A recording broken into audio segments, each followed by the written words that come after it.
আজি চাই আছে পিংকুতাহু ব্লগ আৰু মই আজি আহিলোঁ ৰমাই লাচন গাঁও আৰু আগতো আহিছোঁ আৰু অহা কাৰণটো হ'ল ইয়াত বলবদ্ধ থান স্থান কৰা হৈছে আৰু আহি খুবেই ভাল লাগে ইয়াত আৰু মই যেতিয়া আহোঁ ইয়াত সেৱাভাগ জনাই যাওঁ আৰু আপোনালোকলৈও ভাবিলোঁ আজি ঠাইখন জেগাটো দেখাই থৈ যাওঁ থানখনৰ জেগাটো বলবদ্ধ থান আৰু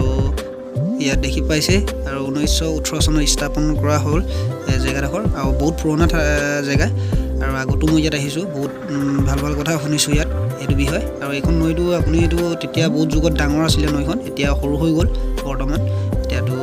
পৰিৱৰ্তন হৈ গ'ল বুলি ক'ব পাৰি আৰু মেইন কাৰণ হ'ল ইয়াত য'ত বলবদ্ধ থানত যোনজন পূজাৰী থাকে আগত আৰু সেই পূজাৰীজনৰ কথা শুনি পাইছিলোঁ আগত মানে ইয়াত ৰাতি মুনি যোনে আহে তাক আগবঢ়াই থৈ আহে বিশেষকৈ ভয় কৰিলে আৰু ওচৰ পাঁজৰ মানুহবিলাকে কয় তেনেকৈ আৰু এইখন নৈটো দেখি পাইছে আপোনালোকে অলপ আগত কৈছিলোঁ আৰু ভিডিঅ'টো আপোনালোকে ভাল পাইছে প্লিজ লাইক কৰি দিব পাব